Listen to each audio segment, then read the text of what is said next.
How to speak that people want to listen, Julian Treasure. അതാണിന്ന് നമ്മൾ പഠിക്കാൻ പോകുന്ന ചാപ്റ്റർ. AECയുടെ ആണ്. അപ്പം നമുക്ക് നോക്കാം. Julian Treasure's TED talk discuss the importance and ways to acquire effective and communication skills. Julian ട്രഷറിൻ്റെ TED ടോക്സ് നല്ല ആശയവിനിമയ കഴിവുകളുടെ പ്രാധാന്യത്തെയും അത് എങ്ങനെ സ്വന്തമാക്കാം എന്നതെയും കുറിച്ചാണ് സംസാരിക്കുന്നത്. അദ്ദേഹം മനുഷ്യരുടെ സംസാരശേഷി ജീവിതത്തിൽ എത്ര വലിയ സ്വാധീനം ചെലുത്തുന്നു എന്ന് വിശദീകരിക്കുന്നു. He begins by highlighting the human voice as a powerful instrument capable of immense impact from starting wars to expressing love. അദ്ദേഹം ആദ്യം മനുഷ്യ ശബ്ദത്തിൻ്റെ ശക്തിയെക്കുറിച്ച് പറയുന്നു. മനുഷ്യ ശബ്ദം ഒരു ശക്തമായ ഉപകരണമാണ് എന്ന് അദ്ദേഹം വ്യക്തമാക്കുന്നു. ഒരു വാക്ക് യുദ്ധങ്ങൾ തുടങ്ങാനും കഴിയും. അതായത് ഒരു വാക്കുകൊണ്ട് ഒരു യുദ്ധം തുടങ്ങാൻ കഴിയും.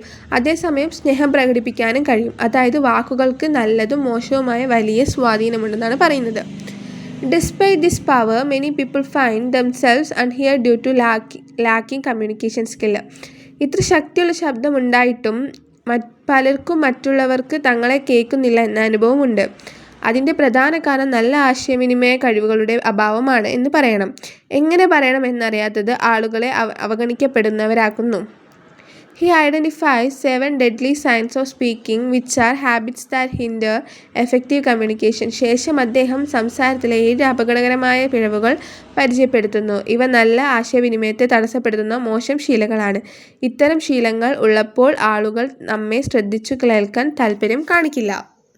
The first sign is gossiping or speaking ill of others behind their backs.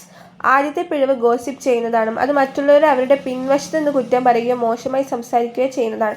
അതായത് പുറകിൽ നിന്ന് കുത്തൂലേ, നമ്മൾ കേൾക്കാതെ നമ്മുടെ കുറ്റങ്ങൾ പറഞ്ഞു. ഇങ്ങനെ ചെയ്യുന്ന ആളുകളെ മറ്റുള്ളവർ വിശ്വസിക്കാൻ ബുദ്ധിമുട്ടാകും. അതിനാൽ അവരുടെ വാക്കുകൾ വില കുറയും, അതായത് അവരുടെ വാക്കൊക്കെ കുറയും. The second sign is judging, which creates an environment where listeners feel criticized. രണ്ടാമത്തെ പിഴവ് മറ്റുള്ളവരെ വിധിക്കുന്നതാണ്. എപ്പോഴും വിമർശിക്കുകയും കുറ്റം കണ്ടെത്തുകയും ചെയ്യുന്ന രീതിയിൽ സംസാരിക്കുന്നത് കേൾക്കുന്നവരെ അസ്വസ്ഥരാക്കും. അവർ തങ്ങളെ വിലയിരുത്തപ്പെടുന്നു എന്ന് തോന്നും. അതിനാൽ അവർ സംസാരിക്കുന്ന ആളിൽ നിന്നും അകന്നു നിൽക്കാനും തുടങ്ങും. The following signs are negativity and complaining, which spread dissatisfaction rather than positivity. അടുത്ത 2 പിഴവുകൾ നെഗറ്റിവിറ്റിയും സ്ഥിരമായ പരാതി പറച്ചിലുമാണ്. ഇവ നല്ല ചിന്തകൾ പകരുന്നതിന് പകരം അസന്തോഷവും നിരാശയും പരത്തുന്നു. എപ്പോഴും നെഗറ്റീവ് രീതിയിൽ സംസാരിക്കുന്ന ആളുകളെ കേൾക്കാൻ മറ്റുള്ളവർക്ക് താല്പര്യം കുറയും. അതായത് ഫുൾ ടൈം നെഗറ്റീവ് കാര്യങ്ങൾ പറഞ്ഞുകൊണ്ടിരുന്നാൽ മറ്റുള്ളവർ കേൾക്കുന്നവർക്ക് അത് കേൾക്കാതിരിക്കാനുള്ളൊരിത് വരും. He sarcastically calls complaining the national sport of the UK as they frequently complain about weather, sports and politics. അദ്ദേഹം തമാശയായി പരാതി പറയൽ UKയുടെ ദേശീയ കളിയാണ് എന്ന് പറയുന്നു. കാരണം അവിടുത്തെ ആളുകൾ കാലാവസ്ഥ, സ്പോർട്സ്, രാഷ്ട്രീയം തുടങ്ങിയ കാര്യങ്ങളെക്കുറിച്ച് പതിവായി പരാതിപ്പെടാറുണ്ട്. ഇതുവഴി അദ്ദേഹം മനുഷ്യരുടെ സ്ഥിരമായ പരാതിശീലം വിമർശിക്കുന്നു. The next sign is making excuses which deflects responsibility. അടുത്ത പിഴവ് കാരണം കണ്ടെത്തി ഉത്തരവാദിത്തത്തിൽ നിന്നും ഒഴിഞ്ഞു മാറുന്നതാണ്. സ്വന്തം തെറ്റുകൾ സമ്മതിക്കാതെ എല്ലാത്തിനും കാരണം പറയുന്ന ശീലം വിശ്വാസം കുറയ്ക്കും. ഇത്തരം ആളുകളുടെ വാക്കുകൾക്ക് ശക്തി കുറയും. The sixth sign is exaggeration, which diminishes language integrity and can lead to outright lying. ആറാമത്തെ പിഴവ് അതിശയോക്തിയാണ്. കാര്യങ്ങളെ അതിരുകടന്ന് പറയുന്നത് ഭാഷയുടെ വിശ്വസ്തത കുറയ്ക്കും. അത് പിന്നീട് നേരിട്ടുള്ള കളത്തിലേക്ക് നയിക്കാം. അതുകൊണ്ട് ആളുകൾ സംസാരിക്കുന്നവരെ വിശ്വസിക്കാതെയാകും.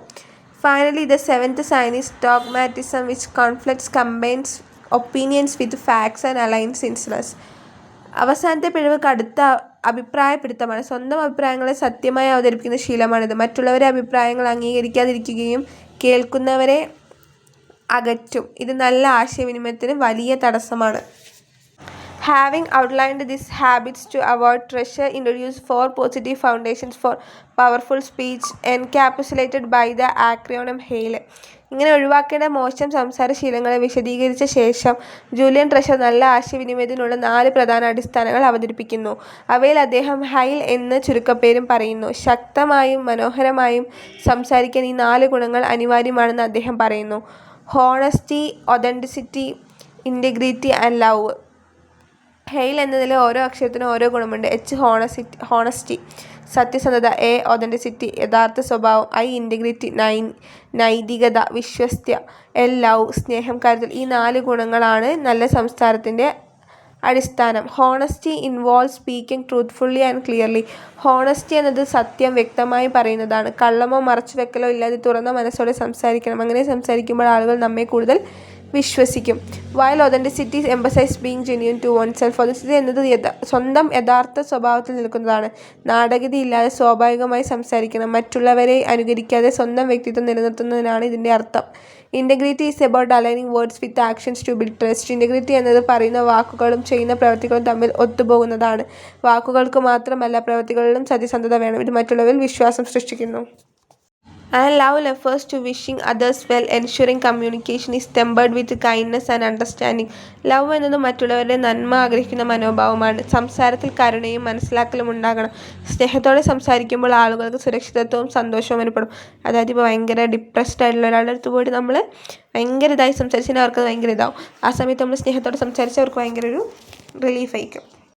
Treasure also emphasized the importance of vocal techniques to enhance the impact of speech. Julian Treasure സംസാരത്തിൻ്റെ സ്വാധീനം വർദ്ധിപ്പിക്കാൻ ശബ്ദ സാങ്കേതികതകളുടെ പ്രാധാന്യവും വിശദീകരിക്കുന്നു. നമ്മൾ എന്താണ് പറയുന്നത് എന്നതുപോലെ തന്നെ എങ്ങനെ പറയുന്നു എന്നതും പ്രധാനമാണെന്ന് അദ്ദേഹം പറയുന്നു. ശരിയായ ശബ്ദപ്രയോഗം ആളുകളെ കൂടുതൽ ആകർഷിക്കും. He describes the tool box of vocal qualities starting with register which refers to the pitch range of one's voice. അദ്ദേഹം ശബ്ദത്തിൻ്റെ വിവിധ ഗുണങ്ങളെ ടൂൾ ബോക്സ് എന്ന് വിളിക്കുന്നു. അതിൽ ആദ്യത്തേത് രജിസ്റ്റർ ആണ്. ഇത് ശബ്ദത്തിൻ്റെ ഉയരവും താഴ്വരവും അഥവാ പിച്ച് റേഞ്ചും സൂചിപ്പിക്കുന്നു. ഓരോ വ്യക്തിക്കും, അതായത് ഓരോ വ്യക്തിയുടെയും ശബ്ദത്തിന് വ്യത്യസ്ത രജിസ്റ്റർ ഉണ്ടായിരിക്കും. Lower registers convey authority and power such as speaking from the chest. താഴ്ന്ന ശബ്ദത്തിൽ സംസാരിക്കുന്ന അധികാരവും ആത്മവിശ്വാസവും പ്രകടിപ്പിക്കുന്നു. ഉദാഹരണത്തിന്, നെഞ്ചിൽ നിന്ന് വരുന്ന ആഴമുള്ള ശബ്ദം കൂടുതൽ ശക്തമായി തോന്നും. ഇത്തരം ശബ്ദം കേൾക്കുന്നതിൽ വിശ്വാസം ഉണ്ടാക്കുന്നു. Timbre or the texture of the voice is the key of aspect. അടുത്ത പ്രധാന ഘടകം ടിംബർ ആണ്. അത് ശബ്ദത്തിൻ്റെ പ്രത്യേക സ്വഭാവമോ ടെക്സ്ചറോ ആണ്. ഒരാളുടെ ശബ്ദം മൃദുവോ കടുപ്പമുള്ളതോ എന്നത് ടിംബർ നിശ്ചയിക്കുന്നു. Warm rich voices are more appealing and can be cultivated through training. മൃദുവും സമൃദ്ധമായ ശബ്ദങ്ങൾ ആളുകളെ കൂടുതൽ ആകർഷിക്കും. ഇത്തരം നല്ല ശബ്ദഗുണങ്ങൾ പരിശീലനത്തിലൂടെ വികസിപ്പിക്കാനും കഴിയും. അതായത് നല്ല സംസാരശൈലി അഭ്യാസത്തിലൂടെ നേടാവുന്നതാണ്. He highlights prosody, the melodic rhythm of speech, as crucial for avoiding monotony and keeping listeners engaged. അദ്ദേഹം പ്രോസോഡി എന്ന ഘടകത്തെയും വളരെ പ്രധാനമാണെന്ന് പറയുന്നു. ഇത് സംസാരത്തിലെ താളവും സംഗീതാത്മകതയും ഒഴുക്കുമാണ്. ഒരേ രീതിയിൽ നിരസമായി സംസാരിക്കാതെ ശബ്ദത്തിൽ മാറ്റങ്ങൾ വരുത്തിക്കൊണ്ടുവരുമ്പോൾ കേൾക്കുന്നവർക്ക് കൂടുതൽ താല്പര്യം തോന്നും. ഇത് ശ്രോതാക്കളെ ശ്രദ്ധയോടെ കേൾക്കാനാണ് സഹായിക്കുന്നത്. Other vocal tools include pace, which can create excitement or emphasize a point through deliberate slowing. മറ്റൊരു പ്രധാന ശബ്ദ സാങ്കേതിക പേസ് അഥവാ സംസാര വേഗമാണ്. വേഗത്തിൽ സംസാരിക്കുന്നത് ആവേശം സൃഷ്ടിക്കാം. അതേസമയം ചില പ്രധാന കാര്യങ്ങൾ മന്ദഗതിയിൽ പറയുന്നത് അവയ്ക്ക് കൂടുതൽ പ്രാധാന്യം നൽകും. അങ്ങനെ സംസാര വേഗം മാറ്റുന്നതിലൂടെ കേൾക്കുന്നവരുടെ ശ്രദ്ധ പിടിച്ചുപറ്റാൻ കഴിയും. And pitch, which conveys different meaning through intonation. Pitch എന്നത് ശബ്ദത്തിൻ്റെ ഉയർത്ത-താഴ്ചകളെയാണ് സൂചിപ്പിക്കുന്നത്. ശബ്ദത്തിലെ ഇൻടോണേഷൻ അഥവാ ഭാവഭേദങ്ങൾ വ്യത്യസ്ത അർത്ഥങ്ങൾ നൽകുന്നു. ഒരേ വാക്ക് തന്നെ വ്യത്യസ്ത പിച്ചിൽ പറഞ്ഞാൽ അതിൻ്റെ അർത്ഥവും വികാരവും മാറാം. Silence to is valuable tool providing emphasize and avoiding filler sounds like or ah. നിശബ്ദതയും ഒരു പ്രധാന ആശയവിനിമയ ഉപകരണമാണ് എന്ന് അദ്ദേഹം പറയുന്നു. ചില സമയങ്ങളിൽ ചെറിയ ഇടവേളകൾ നൽകുന്നത് പറഞ്ഞ കാര്യങ്ങൾക്ക് കൂടുതൽ പ്രാധാന്യം നൽകും. ഇത് ആ പോലുള്ള അനാവശ്യമായ ഫില്ലർ ശബ്ദങ്ങൾ ഒഴിവാക്കാനും സഹായിക്കും. അതിനാൽ സംസാരത്തിന് കൂടുതൽ വ്യക്തിത്വവും ഗൗരവവും ലഭിക്കും. Lastly, he stresses using volume to add variety and engage the audience. അവസാനമായി ശബ്ദത്തിൻ്റെ ഉയർത്ത-താഴ്ചയെ വോളിയം ഉപയോഗിക്കണമെന്നും അദ്ദേഹം പറയുന്നു. ഒരേ വോളിയത്തിൽ മാത്രം സംസാരിച്ചാൽ പ്രസംഗം ബോറടിപ്പിക്കുന്നതാവും. ശബ്ദത്തിൽ മാറ്റങ്ങൾ കൊണ്ടുവരുമ്പോൾ സംസാരത്തിനും കുറച്ചും കൂടെ ഡിഫറൻറ്റ് ഇത് ലഭിക്കും. ഇത് കേൾക്കുന്നവർക്ക് കൂടുതൽ ശ്രദ്ധയോടെ കേൾക്കാൻ പ്രേരിപ്പിക്കും. Treasure concludes with practical advice demonstrating 6 vocal warm-up exercises that enhance clarity and strength. അവസാനത്തിൽ ജൂലിയൻ ട്രഷർ ചില പ്രായോഗിക നിർദ്ദേശങ്ങളാണ് നൽകുന്നത്. സംസാരത്തിലെ വ്യക്തിത്വവും ശക്തിയും വർദ്ധിപ്പിക്കാൻ സഹായിക്കുന്ന 6 വോക്കൽ വാം-അപ്പ് എക്സസൈസ് അദ്ദേഹം കാണിച്ചു തരുന്നു. ശരിയായ പരിശീലനം നല്ല ശബ്ദവും ആത്മവിശ്വാസവും നൽകുമെന്ന് അദ്ദേഹം പറയുന്നു. This include breathing exercise, lip and tongue warm-ups and pitch exercise like rolling R sounds and mimicking sirens. ഈ പരിശീലനങ്ങളിൽ ശ്വാസവ്യായാമങ്ങളും ചുണ്ടിൻ്റെയും നാവിൻ്റെയും വാം-അപ്പ് എക്സസൈസും ഉൾപ്പെടുന്നു. കൂടാതെ ആർ ശബ്ദം നീട്ടി ഉച്ചരിച്ചാൽ സൈറൻ ശബ്ദം അനുകരിക്കൽ പോലുള്ള പിച്ച് എക്സസൈസും ചെയ്യാൻ അദ്ദേഹം നിർദ്ദേശിക്കുന്നു. ഇത്തരം പരിശീലനങ്ങൾ ശബ്ദത്തെ കൂടുതൽ വ്യക്തവും ശാന്തവുമാക്കും. He underlines the importance of conscious communications in a world filled with noise and poor silencing habits.